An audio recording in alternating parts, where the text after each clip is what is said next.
Y como no, yo, a título personal, quiero agradecer a don Raúl Ruiz Álvarez y a doña Margarita María Virriel Salcedo el poder participar en algo que para mí es un lujo, como es presentar al profesor Bernal Benzán. Yo considero un acierto por parte de este Congreso haber logrado que participe en él el profesor Bernal Benzán, porque todos sabemos de su apretada agenda y el tiempo que puede dedicar a determinadas actividades. Digo que es un logro porque estamos ante una figura de primer nivel científico. Baste un dato pese al anacronismo histórico a la hora de utilizar el dato. La celebración de este Congreso Internacional comenzó en la provincia de Granada, en Bubión, como todos saben, y acaba en esta población almeriense de Laujar de Landarás. Une, por tanto, a dos provincias, de ahí el anacronismo, que son Granada y Almería, entonces un reino, y precisamente las más prestigiosas instituciones académicas de ambas, las universidades de Almería y Granada, reconocieron en su día los méritos científicos que acompañan al doctor Bernal Benzán al otorgarle sendos honoris causa. En 2008 lo fue por Granada, ya han pasado 10 años de aquel evento, actuando de padrino en el acto académico nuestro desaparecido compañero, el profesor Antonio Luis Cortés Peña, y en 2004 fue honoris causa por Almería, el primer acto de tal rango académico en la entonces joven universidad, junto con el profesor Federico Mayor Zaragoza, actuando en esta segunda ocasión el profesor Francisco Andújar del Castillo, también como padrino. Además, debo de señalar que es honoris causa en otras instituciones, como es el caso de la Universidad de Valencia.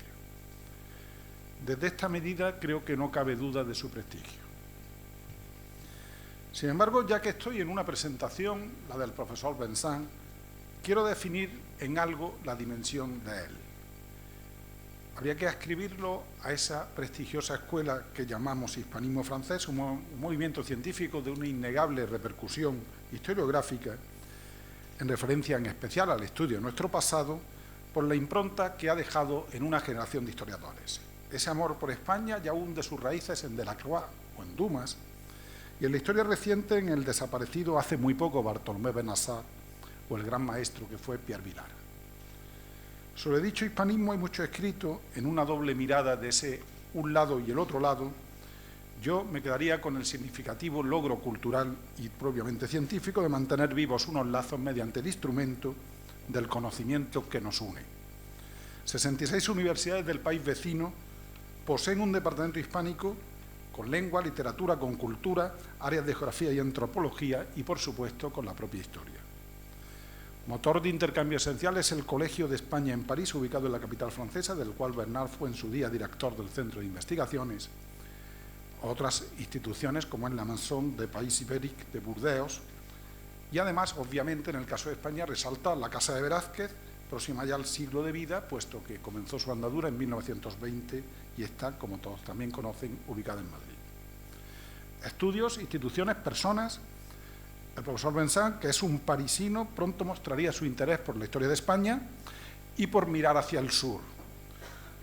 Se remonta en este sentido en su propia trayectoria a 1968. La mejor prueba es su tesis de Estado, que traducida en título del francés sería Entre el Islam y la cristiandad, el Reino de Granada en el siglo XVI. Desde entonces, antes y después, ha establecido sólidos lazos que nos unen cumpliendo con su compromiso de historiador. Su infatigable quehacer se plasma en la participación en innumerables coloquios, congresos, esta es una buena muestra de ello, impartiendo conferencias, cursos, doctorados, siendo miembro de tribunales, también codirigiendo tesis, publicando en revistas, en editoriales universitarias. Y estoy seguro que muchas de las presentes pueden afirmar haber contado con su generoso apoyo científico y también, en otra dimensión, con su apoyo personal, porque él es, por naturaleza, muy generoso. Todo esto se plasma en lo escrito, en más de 50 libros, en más de 200 artículos. Pero me parece que justifica también el estar aquí hoy por su conocimiento en la historia del Reino de Granada durante los siglos XVI al XVII. Lo considero uno de los grandes, si no el que más conocedor del morisco. Sumaría a esto el mundo del Mediterráneo y la frontera con el tiempo moderno y el Islam, trabajando una renovada historia social. está entre nosotros para hablar de moriscos. Han pasado años desde que Bernard tuvo su primer contacto con estas tierras moriscas y en su memoria queda, lo ha contado en ocasiones, aquellos heroicos viajes con el padre Tapia por los sitios de Almería o el encuentro con don Antonio Domínguez Ortiz. Por último, y para centrar su investigación, quiero señalar 3 aportaciones que considero esenciales en la producción historiográfica del profesor Bernard Benzán sobre el mundo morisco. Fruto de la temprana preferencia por el Reino de Granada y tras un intenso trabajo de archivos de fuentes primarias a lo largo de las décadas de los 70 del pasado siglo XX, nace de su mano una serie de aportaciones que propiciaron, en colaboración con el maestro don Antonio Domínguez Ortiz, un libro de síntesis, junto con aportaciones entonces nuevas, la conocida Historia de los moriscos, vida y tragedia de una minoría, publicado por vez primera en la primavera de 1978. Ha tenido multitud de reediciones, hoy es una obra clásica en el mundo morisco. De modo posterior, tengo que señalar que el Servicio de Publicaciones de la Provincial de Granada, de la entonces Diputación Provincial de Granada, tuvo el acierto de publicar 2 recopilaciones suyas. De un lado, Andalucía en la Edad Moderna, Economía y Sociedad, y la segunda, llamada Minorías y Marginados en la España del siglo XVI, que contribuyen a completar su visión sobre el mundo morisco, con unas preciosas páginas dedicadas a una Inquisición y moriscos, el bandolerismo, el amor, el matrimonio y tantos otros aspectos. Y por último, en mi opinión, esta clave la cierra, y él es siempre capaz de dar mucho más, señalar el libro El río morisco del año 2006, coeditado entre la Universidad de Valencia, Zaragoza y Granada, gracias a la prestigiosa colección que dirige otro gran maestro, que es el profesor don Manuel Barrios Aguilera, que tenemos la fortuna de que nos acompañe hoy aquí. En resumen, Bernard Benzán tiene mucho que decirnos y pocos como él nos pueden trazar una considerable amplitud temporal y una visión a la cual da acierto su título de la conferencia, Elementos para un balance de los estudios moriscos desde 1950 a 2020. Muchas gracias y cedo la palabra a quien debe darla.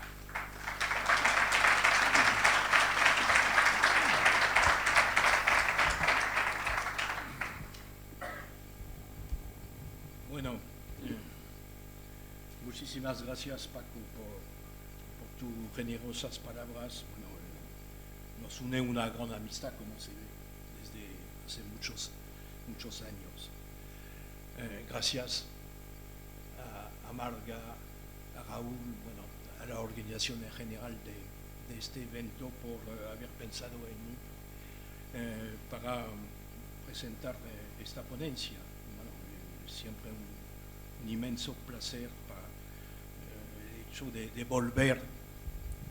de volver a estas tierras. No puedo pronunciar la palabra de la región que nos ocupa. Es para mi acento parisino algo tremendo, una J y una doble R. Pero bueno, he paseado mucho por esta tierra. Bueno, ya la primera vez que he venido fue en el año 70, así que es antaño. Y entonces, bueno, es un inmenso placer poder volver hoy.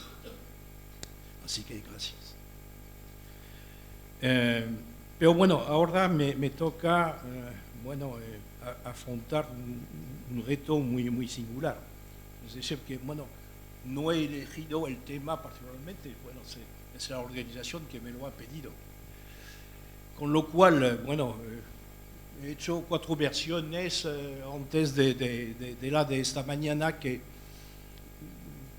bueno, pretendo entrar dentro de la dinámica del encuentro.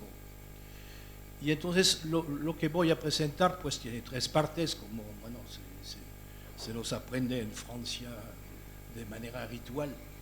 3 partes que, bueno, primero voy a intentar definir, bueno, e indicar los senderos de la biografía, de la investigación desde los años 50. En términos generales, es decir, hablar de los moriscos en términos generales. Yo creo que es importante porque, bueno, estamos en el Reino de Granada, por supuesto, Pero bueno, el problema morisco no fue solamente problema del Reino de Granada.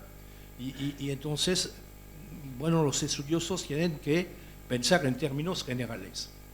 La segunda parte, por supuesto, la voy a dedicar al Reino de Granada de manera más precisa y terminaré rápidamente pues haciendo algunas propuestas de trabajo que me parecen surgir precisamente, bueno, de todo lo que se ha dicho durante 2 días en Bouillon y de lo que, según el programa, creo que se va a decir en la UJAR hoy y mañana. Entonces, insisto en presentar un balance bibliográfico, bueno, desde los años 1950 hasta hoy. Es decir, que se trata finalmente de intentar definir un relato que hemos hecho los unos y los otros acerca de esta gran cuestión de los moriscos. Y insisto porque muy a menudo, cuando leo trabajos de jóvenes investigadores, veo que, bueno, actualmente en las tesis hay unas biografías enormes, no se olvida ningún artículo pequeño de los últimos años, pero muy a menudo estas biografías empiezan por los años 2004 o 2005, como si antes no se hubiera hecho nada. Y entonces es curioso porque a veces, bueno, se van a repetir cosas ya bastante conocidas. Y estoy pensando, bueno, en los libros de los años 50, que ha sido una época magnífica para la cuestión morisca, entre, por ejemplo, bueno, el gran libro de Julio Caro Baroja sobre los moriscos del Reino de Granada, que ha envejecido muy bien y que con su aportación entre historia y antropología, pues marcaba una pauta que finalmente no se ha seguido muchísimo y sobre la cual hay que volver. Pero estoy pensando en el libro de Tulio Alperín Donqui sobre los moriscos de Valencia también, o el libro de Henri Lapeyre sobre la geografía de los moriscos, que era un estudio bueno, de los movimientos demográficos a lo largo del siglo XVI y principalmente de la expulsión final entre 1609 y 1614, en la cual Lapeyre ha zanjado de manera definitiva los debates acerca del número de moriscos expulsados. Por ejemplo, bueno, desde aquel trabajo pues admitimos todos más o menos lo que nos ha indicado.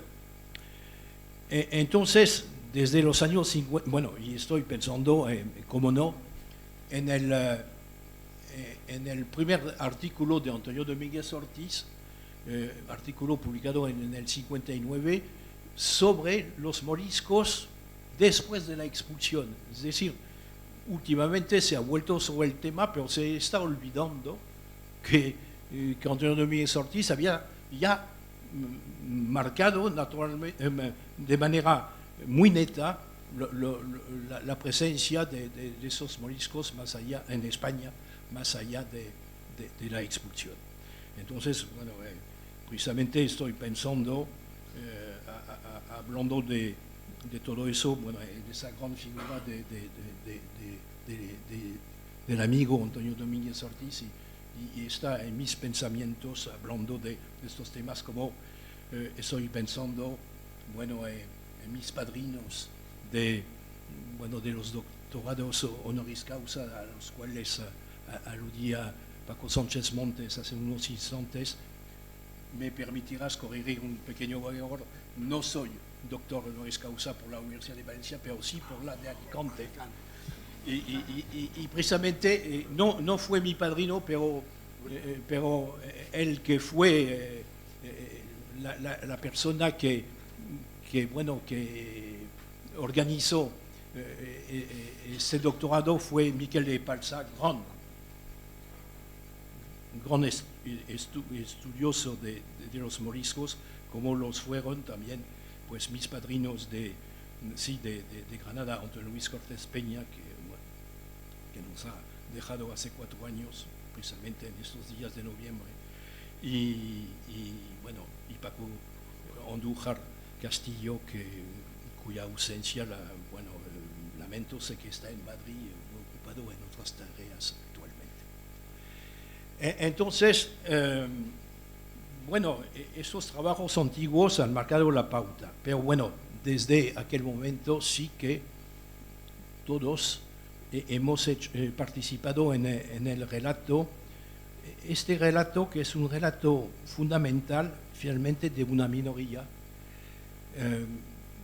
numerosa, 350.000 personas quizás en toda España, y una minoría que, como se ha dicho, cuya expulsión ha sido la expulsión más importante de una minoría en toda Europa de la época moderna.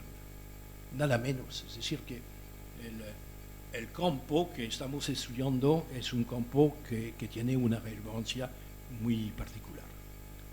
Entonces, al hilo de los trabajos, pues hemos sabido definir, entre otras cosas, la existencia yo diría, de 6 o 7 grupos distintos. Hay moriscos aragoneses, llamados a veces tagarinos, y estoy pensando precisamente en su presencia después del exilio en Túnez, a donde los documentos los presentan generalmente como tagarinos. Bueno, los valencianos, los granadinos, por supuesto,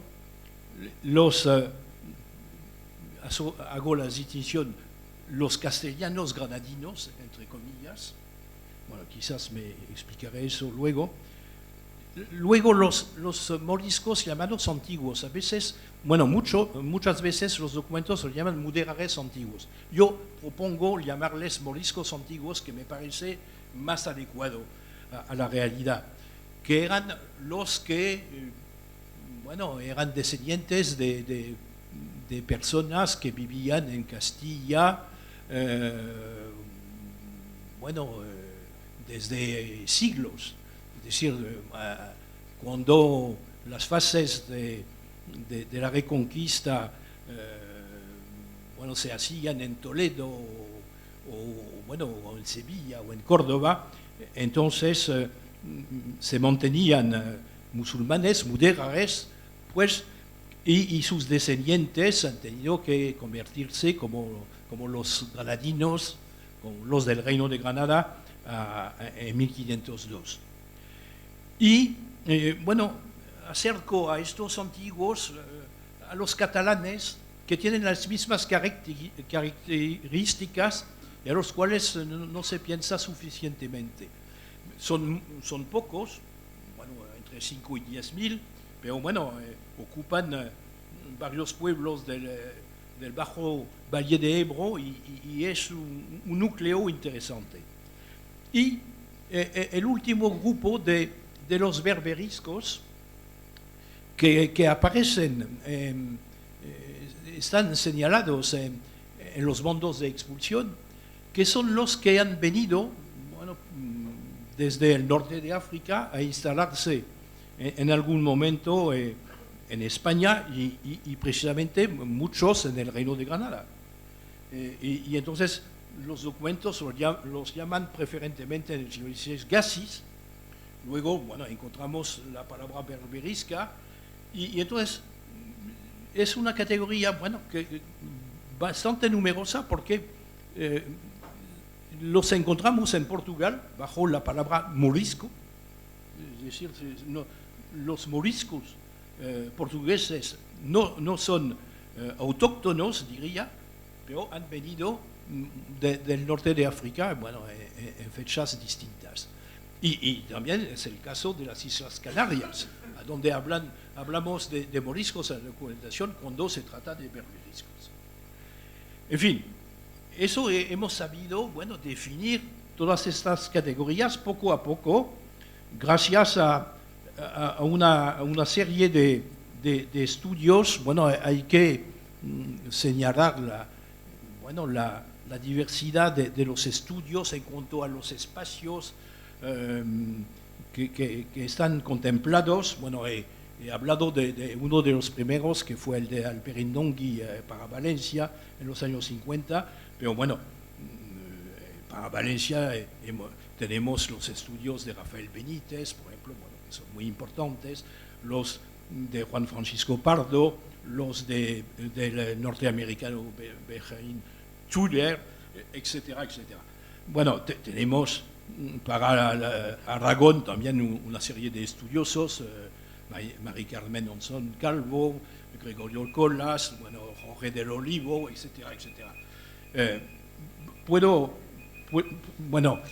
No voy a citar a nadie de momento para el Reino de Granada, pasaré luego a eso, pero tenemos para el ámbito castellano en general, bueno, a los estudios de Aranda Doncel sobre Córdoba, de Serafín de Tapia sobre Ávila, bueno, de Manuel Fernández Chávez y de Rafael García, que están aquí, sobre Sevilla, etcétera, etcétera. Bueno, como no citar también el magnífico trabajo sobre la Mancha de Paco Moreno, aquí presente también. Entonces, bueno, ya gracias a todos estos esfuerzos tenemos, desde el punto de vista espacial, unos conocimientos, bueno, muy firmes ya.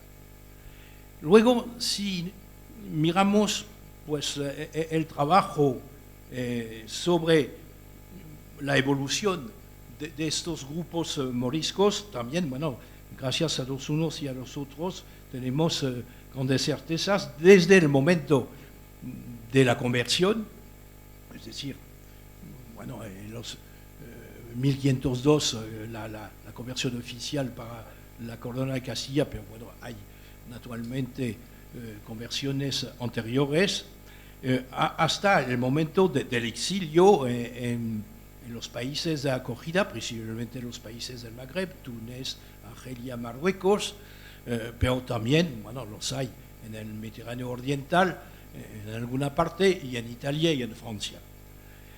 Entonces tenemos conocimientos, bueno, muy precisos sobre el gran problema que ha sido planteado ya en el momento de la conversión: qué política aplicar a estos minoritarios para hacer de ellos unos buenos cristianos.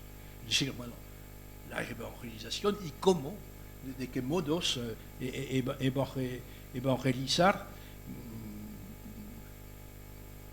Bueno, naturalmente hacer campañas de evangelización que han sido confiadas muy a menudo, aparte de los sacerdotes que estaban presentes en las parroquias, por supuesto, pues a distintas órdenes, bueno, eso empezó a franciscanos, a dominicos y más tarde a jesuitas. En este plan tenemos al gran libro el gran artículo, que es casi un libro del padre Borja de Medina sobre los jesuitas. Y la coacción, por otra parte, bueno, todos sabemos que hemos utilizado muchísimo fuentes inquisitoriales, pero bueno, hay otras fuentes judiciales, naturalmente. Eso es una política que se ha llevado a cabo a lo largo del siglo XVI, según fases, con las cuales no tengo tiempo de insistir, pero también, bueno, se habla de otras posibilidades para tratar el problema morisco. Y en eso, bueno, es importante, por ejemplo, el tratado acerca de los moriscos de Pedro de Valencia, publicado hacia 1606, donde él hace, bueno, el repaso a todas las posibilidades de la política, es decir, desde la evangelización hasta, diría, el genocidio, sabiendo que precisamente cuando avanzamos en el tiempo, pues se habla menos de evangelización, sí se mantiene, pero se habla menos, y se habla más de expulsión o de posible genocidio. Y en esas condiciones se llega a la expulsión general. También los trabajos que se han hecho han insistido muchísimo sobre las consecuencias de la salida de los moriscos, bueno, en todos los territorios, y estoy pensando para el Reino de Valencia en los trabajos de James Casey o de Eugenio Ciscar, por ejemplo, pero naturalmente tenemos, y no hay que insistir, sobre todos los trabajos que se han hecho sobre Granada bajo la tutela en gran parte de Manuel Barrios, y bueno, con todos los estudios de comarcas, bueno, empezando por el trabajo de Margarita Viriel sobre la tierra de Almuñécar, y bueno, y el libro conjunto a lo cual ha aludido Manolo en su ponencia inaugural, aquel libro de 1986. Bueno, para terminar sobre esta primera parte, bueno, insisto sobre el hecho de la necesidad de contemplar el exilio. Es decir, una de las cosas quizás que hay que corregir es, bueno, el corte que existe entre los trabajos sobre los moriscos en España y sobre los moriscos después de la expulsión. Entonces hay que seguir la estela de Miquel de Palsa, precisamente, bueno, su magnífico libro publicado en 1992 sobre los moriscos antes y después de la expulsión, y bueno, y los trabajos que se llevan a cabo en el Magreb, que no puedo citar todos naturalmente, pero que hay excelentes trabajos, en particular en Túnez. Y bueno, estoy pensando en lo que hace a Ahmed Sadawi, que está presente también entre ellos. Bueno, pero estoy pensando también en trabajos recientes sobre Italia, bueno, el libro de Bruno Pomara, por ejemplo, que es, bueno, una síntesis interesante, o sobre trabajos pues quizás más modestos, como los de Youssef El Alaoui para Francia. Aquí hay una asignatura pendiente y hay que continuar en hacer estudios. Bueno, entonces, terminando sobre el tema, es que una de las cuestiones fundamentales que está en nuestras mentes es la cuestión de las relaciones entre cristianos viejos y cristianos nuevos. Y en eso tenemos que pensar en los trabajos de Francisco Márquez Villanueva, que han marcado pauta. Bueno, cada uno sabe aquí que no estuve muy de acuerdo con él y hemos tenido una polémica a raíz de cartas cruzadas, por ejemplo. Pero eso es algo que hay que seguir y sobre lo cual no tengo que entrar en detalles. Pero finalmente, esta cuestión de las relaciones entre las comunidades, pues es una cuestión fundamental sobre la cual hay una renovación actualmente gracias a la aportación de elementos que no figuraban hasta los últimos años. La historia del derecho, por ejemplo, gracias en particular a un libro que espero que será traducido pronto del francés al español, que es el libro de Isabelle Poutrin, que indica, bueno, cuál es la norma jurídica de la cual dependen las autoridades en el siglo XVI. Bueno, el libro se llama Convertir los musulmanes.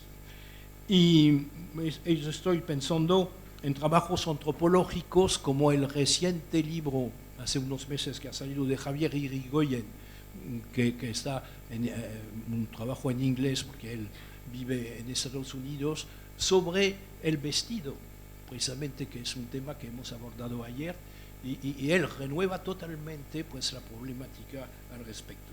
Y estoy pensando también en los trabajos que utilizan pues el arte, las imágenes, estoy pensando en lo que ha hecho Felipe Pereda también, por ejemplo, pero también Borja, Borja Llopis, que nos acompaña también y que hablará, creo que mañana. Bueno, una segunda parte más breve sobre el Reino de Granada.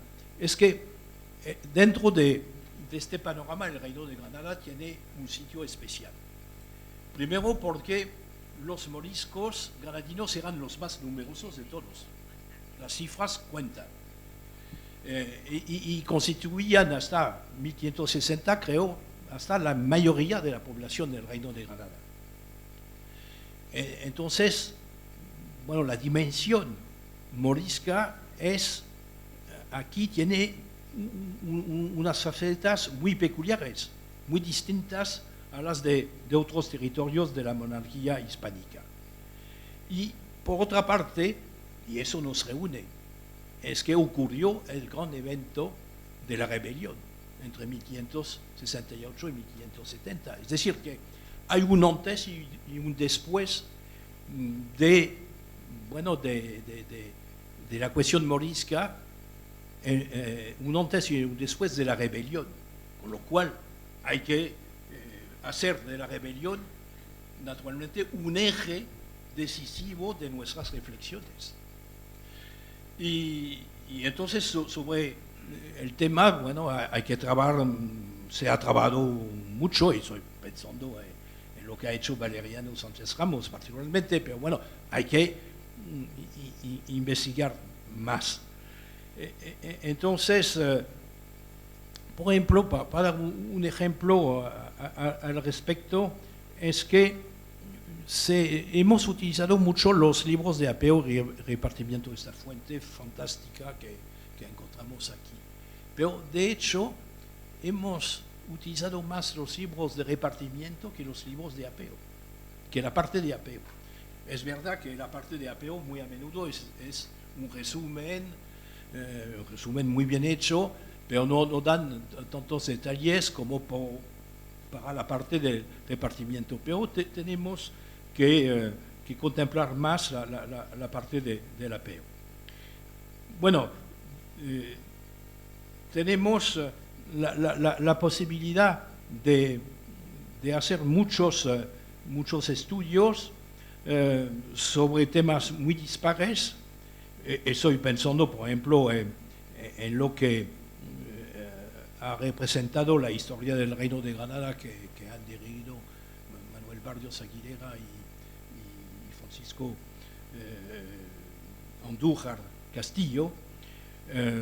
Ahí hay muchas pistas, y entonces, bueno, si conocemos bien la repoblación, queda por conocer mejor la vida misma de los moriscos antes de la rebelión, creo. Aspectos religiosos, pero bueno, aspectos de la sociedad. Por ejemplo, bueno, conocemos bastante bien las élites gracias a unos estudios parciales, bueno, por ejemplo, sobre el Segri, Amalia García Pedraza, sobre el Abaquí, el trabajo de Javier Garrido, bueno, y otros personajes, por ejemplo, los estudiados por Enrique Soria, etcétera, etcétera. Bueno, conocemos bastante bien las élites y conocemos bastante bien los esclavos. No voy a insistir porque ya, bueno, anteayer en una intervención he hablado de ellos, pero diría, y los demás. Los campesinos, por ejemplo, bueno, que constituyen la inmensa mayoría de los moriscos, no están particularmente estudiados, y volveré al final sobre mis propuestas al respecto. Bueno, así que tenemos que utilizar todas las fuentes que están a nuestro alcance. Hay muchas fuentes judiciales, bueno, las fuentes eclesiásticas, parroquiales, de cabildos, de órdenes religiosas, la del Sacromonte. Bueno, de hecho, últimamente se ha progresado muchísimo en el famoso asunto de los plomos del Sacromonte, gracias a los trabajos dirigidos por Mercedes García Arenal y Manuel Barrios. Pero tenemos que acudir a fuentes administrativas muy diversas, en Simancas, en Madrid, en la Chancellería de Granada, en el Ayuntamiento, en la Alhambra, etcétera, etcétera. Llego a las propuestas. De hecho, a pesar de estos conocimientos, bueno, muy importantes que son los nuestros actualmente, quedan lagunas. Quedan lagunas y, por ejemplo, tenemos que volver a algo que, bueno, se hacía en los años 50 y 60, es decir, dedicar más tiempo a aspectos económicos. Estamos olvidando todavía esta dimensión. Por ejemplo, yo creo que si queremos entender lo que son los moriscos, necesitamos un buen trabajo sobre la economía de la seda. Bueno, hubo un intento, bueno, Félix, uno de los alumnos de Paco Andújar, pues empezó una tesis y nos dio algunos artículos interesantes, pero bueno, la tesis se quedó en el camino y es una pena. Bueno, el azúcar también, bueno, sabemos muy poco de lo que representó la economía del azúcar en el siglo XVI. En cuanto a la sociedad, es que, bueno, me alegro mucho de los progresos en cuanto al tema de la historia del género, pero tenemos también que pensar en la historia de los niños. La encomienda, por ejemplo, es una institución, bueno, que ha tenido mucha fuerza en las relaciones con el mundo morisco, y sobre eso pues necesitamos trabajos. El problema de las familias llamadas colaboracionistas. Entonces, en eso yo creo que hemos pecado bastante. Es decir, se ha presentado esas grandes familias como, bueno, muy leales a la monarquía y que han participado a la contienda de 1568-1570 del lado de la realeza. Tengo mis dudas y yo creo que precisamente entenderemos mejor lo que fue la rebelión, dedicando un examen preciso a un acontecimiento que ocurrió a principios casi de la rebelión, que fue la matanza en la cárcel, la Chancellería de más de un centenar de presos. ¿Quiénes eran estos presos? Bueno, yo estoy intentando acumular cosas y son muy a menudo gente muy pudiente, mercaderes, en fin, y eso sí, y sé que por otra parte, pues, hay algunos protegidos de aquel ámbito que están en la cárcel de la Alhambra, protegidos por el Marqués de Mondejar. ¿Qué pasa ahí? Muy curioso. Yo creo que eso, un buen estudio de estos núcleos nos permitirían entender por qué Granada no se sublevó, entre otras cosas, y así entender el desarrollo de la rebelión en su conjunto. Yo creo que hay que hacer, como historiador, pues estoy atento a lo que llamamos a veces el juego de escalas.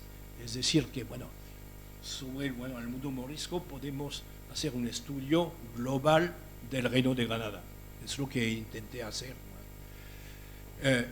Se pueden hacer estudios comarcales, diría, entre comillas, o regionales, como los que se han hecho sobre el repartimiento, sobre la repoblación. Y se pueden hacer estudios sobre pueblos precisos. Faltamos de este último tipo de estudios, es decir, monografías así muy puntuales, elegir bien en función de lo que ofrece la documentación, pueblos. Estoy pensando, por ejemplo, por eso hablaba de la necesidad de estudiar más los apeos, por ejemplo, de Cagliar o Bércholes, donde tenemos apeos que están precisos estos, bueno, que dan muchos detalles. Entre otras cosas, haciendo eso, podríamos entender mejor el problema martirial, porque allí encontramos la presencia de bienes que pertenecen a sacerdotes de la zona. Es decir, bueno, saber quiénes son estos martirios de la Alpujarra. Bueno, y entonces, para dar un último ejemplo, bueno, hacer trabajos así interdisciplinarios, bueno, Marga lo decía ayer, entre la arqueología y la historia, pues ayer escuché con mucho contento pues lo que se ha dicho sobre la arqueología en la zona. Entonces estoy soñando desde hace decenas de años de un trabajo sobre los pueblos desiertos entre arqueólogos e historiadores, por ejemplo, y también con